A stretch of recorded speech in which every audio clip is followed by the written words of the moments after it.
Hi and welcome to our channel. It is Portugal, it is August and it is hot. We try to do not too much between the hours of 12 and 5, sometimes 6 if it's a really hot day.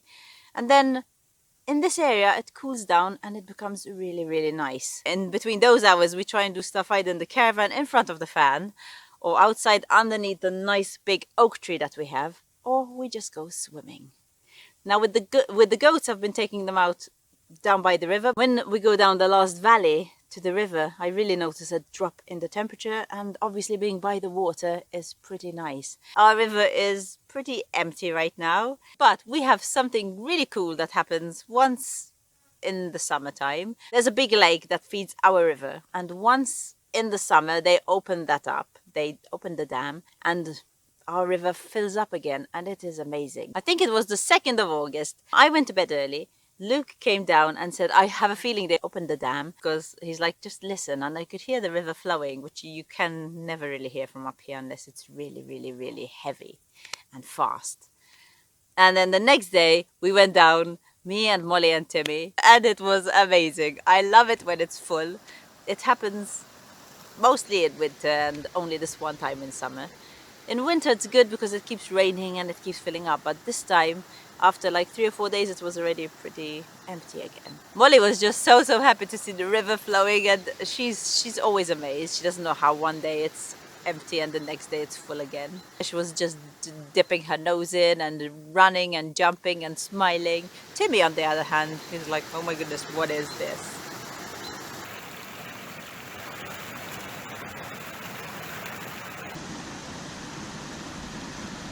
Oh my goodness, Timmy, are you a scared cat? Oh my goodness, your face! Timmy! Because it's been so hot, we do a little bit less here. So we go swimming and stuff, but we also visit friends. And 2 friends that we've actually mentioned their name a couple of times, Pete and Diane. They have been super supportive of us, of our channel, and yeah, of our life really. Pete and Diane are in the process of getting their house built and their pool made, and it is looking amazing. But what is amazing too is whenever Pete has any builders over or any workers that he thinks Luke might be interested in seeing or learning from, he calls Luke, and once he gets that phone call from Pete, Luke is on his way there, because there's nothing Luke wants to do more than learn what we have to learn for our ruin, but from professionals, from people who have been doing this in this country for a long time. After a few months living in that beautiful house, which is looking amazing, without a kitchen though. Now they have a kitchen sorted, so they phoned us up and said, come on guys, let's celebrate having a kitchen. So to show them our appreciation for everything they have done for us, Luke is making something. Today we're going to his place. He's invited us around for lunch, which is really nice of him. And yeah, I thought we'd make him a little hamper out of things we have on the land or things I made and stuff like that. So I've just thrown everything in here, and now I'm about to assemble it like a right old Delia Smith or whatever. Okay, so let me show you what we've got. I just picked our last sunflower. I'll make a little bouquet. Look at that beauty for Diane, his wife. Got some marigolds. They're not nicest smelling flowers, but that's all we have in the middle of August. I've got these oregano flowers, I think. Got some of these leaves just to use as packing. This is for packing. Got our garden hasn't been amazing, so it's really limited because everything's really slow. The tomatoes are still green and the zucchini are still small. But I've got some onions, some garlic, and I obviously tied them up with some twine to make it look all cool. Got some baby kale. Got a bunch of different herbs: sage, thyme, rosemary, mint, and oregano somewhere. Where's the oregano? Did I cut oregano? Oh yeah, here it is. What else do we have? We've got some olive oil that we made last year from our friend Alex, from his place, Alive Oaks. It's 2020 olive oil. These are some poached quinces and sugar syrup, which I made last November 2020. There's a video on it if you want to check it out. It's here. Same with this, the melanzane sottolio calabresi. They're awesome. I love them. We have a video on this as well. Check it up here. Come on, Sarah. Do your stuff. What else? We have some sun-dried tomatoes. These were completely dehydrated. That's how we do them. We sun-dry them totally till they're crisp. And then when we need them, we just soak them in room temperature water for like 20-30 minutes, depending on the size of the tomato. These are cherry tomatoes. And then we put them in olive oil when we want them. So like that, they pretty much last forever. This is last year's, but they've just got ready some of our olives, our own olives, and they really came good. We've tried so many different methods to sort them, to cure them, and this is the best year. And this morning I just put them in olive oil, a bit of garlic and rosemary. What else? Oh yeah, the dried figs I made, up here again, with preserved in salt water. When I made them, my dad sent me another video of this guy in Croatia who does them like that. Funnily enough, I did them according to what this Croatian woman had told me. But what he does is thread them with bay leaves. I'll show you how I did them. Look at that, how cool. So he threads them with bay leaves. And yeah, you got a little dried fig and bay leaf necklace. That's pretty cool. I'm really happy with that. The bay leaves are ours as well, so they're not even dry yet. I don't know if they're going to impart flavour, but I'm guessing Pete will tell me soon enough. What else do we have? Oh yeah, nashi pears. They stayed small. They started falling off. We only have a baby tree. It's now it's been in the ground for 2.5 years or so. But yeah, we got about 18 of these. I had one yesterday. They're still tiny. I was hoping they'd get bigger, but they're pretty tasty. So 4 of those. And that's it really. Oh no, and I made him, I'm pretty sure he's going to like this, a wooden spoon. And this is from his own olive tree. So Peter's the guy who I made the olive bench for. The massive fairytale olive wood bench. Up here once again. And in the description below. And yeah, check that out. Isn't it beautiful? And it's his own tree, so that's pretty cool. And then what have we got else? This is for the flowers.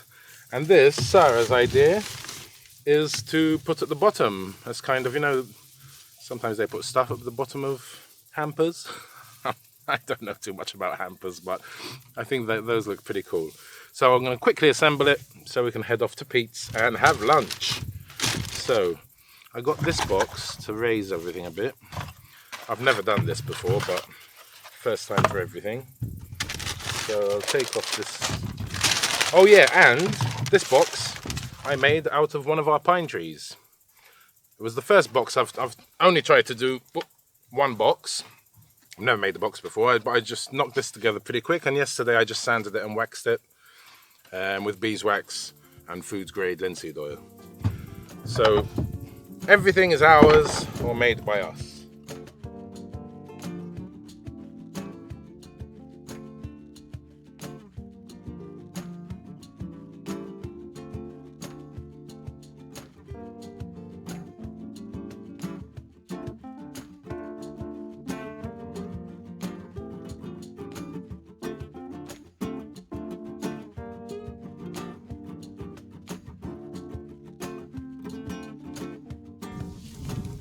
Let's get out of here. What do you think, guys? Oh, it looks beautiful. Come on, Molly, you got your seatbelt on? We're going to go see them.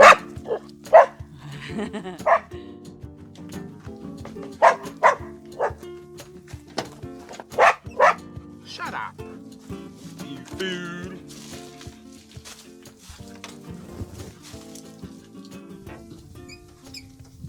Alrighty, guys, here we are at the entrance of Pete's place.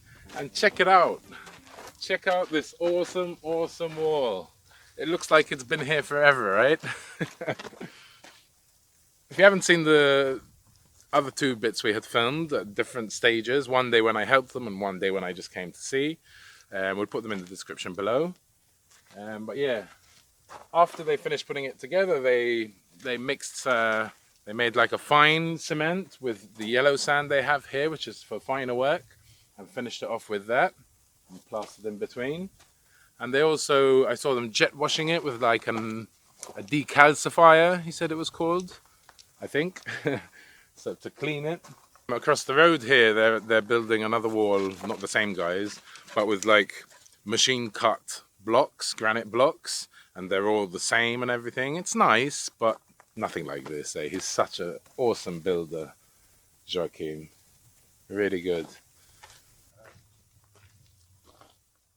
Even though I can never leave this land and will be totally happy because I love it here and I love everything about our land and I'm always busy and never bored.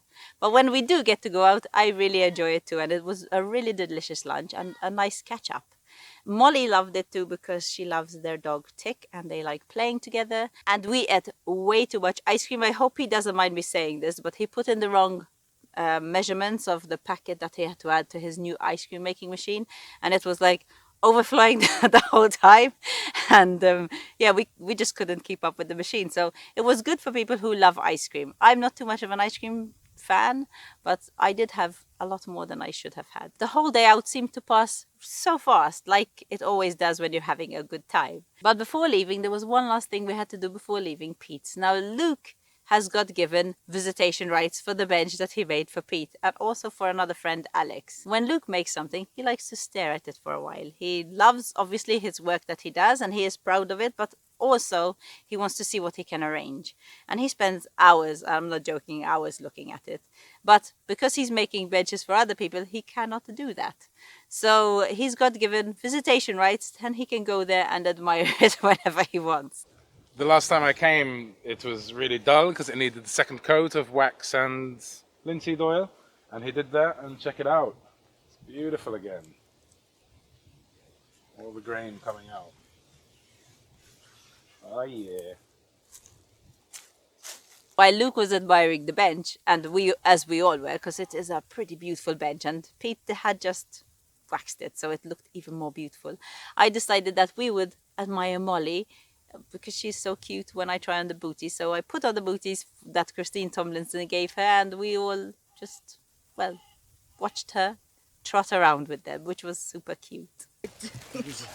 Are you an off-road dog? Are you an off-road dog? He's a trekker. Come, Mummy. Wow, wow, Molly, you're beautiful. You're getting used to them already, you see? These are Molly's shoes. Good girl. Now you can go with Mummy. Molly's shoes. Come on, you want to go home and we'll go walk the goats? She's like, I don't know about this, guys. Dad, please carry me. Come on then. Come on, let's go. Come on. When we go to people's houses or they come here, we kind of forget, if we're having a good time, to pick up the camera. In this case, we did pick it up a couple of times, mostly thanks to Molly, because I'm always ready to film her. But this wasn't the case when it came to Luke's birthday party, which, as some of you know, we've had a birthday party. We had some amazing people here. We had 2 parties on 2 different days. We had a YouTubers party, and then the next day we had neighbors and friends of around our areas party. The first party of the YouTubers, which we should have really taken a little bit of footage and maybe shared it with other people. We have absolutely nothing. Before everyone was going to leave, actually, someone suggested taking a photo, and this photo is the only photo that we have, and it's been on a lot of people's social media, which is really funny. I am going to show it to you. There were the Fanta Peepers, there was Alexandra and Molly. Molly made the cake for Luke, so thank you so much. No photo of it or video. And then there was Father for Fun. It was the first time we were meeting Joseph and his lovely wife Mariana, and it was really nice to see them in person. There was Cindy Vine. We had already met her. She is an amazing person, and we have a lot to talk about, so we have a lot in common. Who else was there? There was Jasper from the Portugal project and his 2 friends who are helping him out right now on his roof. And there was Peter and Diane, and also this woman Hazel, who we met on YouTube. Talked and ate and shared stories. It was a really nice time with a nice group of people who kind of know what we are going through. So it was really nice to talk to everyone. And we got absolutely no footage, which is absolutely ridiculous. But I think Cindy Vine has a little bit of a short video of the party on her last video. So I'll put a link up here to Cindy Vine's video if you want to check it out. And also I'm going to put a link to everyone else's channel down in the description below. So thank you guys for making this day extra special for Luke and for all the awesome presents that we got, because I got to taste them and look at them and share them with Luke, because anything Luke gets, I get too. While editing this video, it was gonna be too long, so watch out tomorrow, same time, for part 2. If you are one of our patrons, you can watch it today after this. Just head on to Patreon and you can watch part 2. If you aren't supporting us on Patreon yet, but you want to be, just head on down there for the price of a beer a month. You get a Monday weekly update every Monday, and also at least twice a month you get our videos a day early and ad-free. If you enjoyed watching this video, then why not watch this one or this one? And if you don't feel like watching but you feel like shopping, then go here.